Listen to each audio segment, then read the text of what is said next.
Ce 31 août est Journée internationale du blog.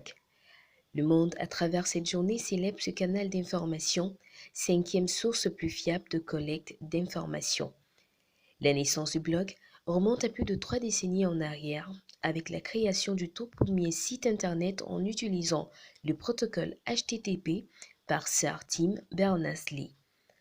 En Afrique et au Cameroun en particulier, la bloggosphère s'est développée un peu tardivement, tout comme Internet, mais à l'observation aujourd'hui, aucun domaine n'y échappe.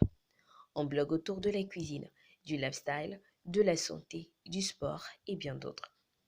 Certains n'arrivent pas dans le blogging par Je suis hasard. arrivé dans le blogging juste après l'obtention de mon baccalauréat et aussi après moi, à la fin de mon stage à la CRTV. Après cette formation en radio, bah, je me suis dit comment est-ce que je peux déployer mes connaissances, comment est-ce que je peux continuer à proposer ce que j'ai appris, à comment est-ce qu'on rédige un papier, comment on traite l'information, aller sur le terrain, faire la différence, ne pas mettre des émotions et tout. D'autres y prennent goût en voyant les anciens Je faire. découvre le blogging grâce à Etienne Tala en 2020 qui veut lancer ses plateformes Horizon Canet et Tala Artistique. Et étant passionné par l'écriture, je lui propose dans mes services de l'accompagner parce que je voulais écrire.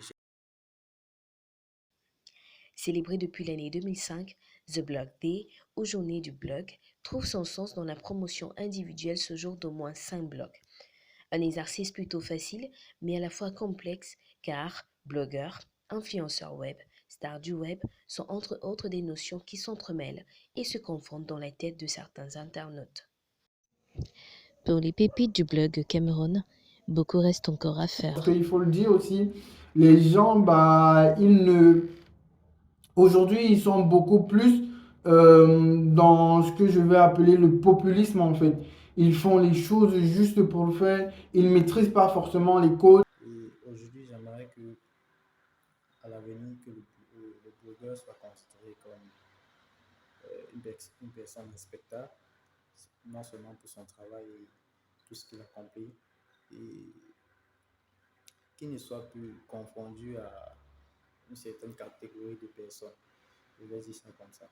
Qu'il ne soit plus confondu à une certaine catégorie de personnes qui font un travail, on va dire, brouillon. Il ose dire tout haut ce que beaucoup pensent tout bas.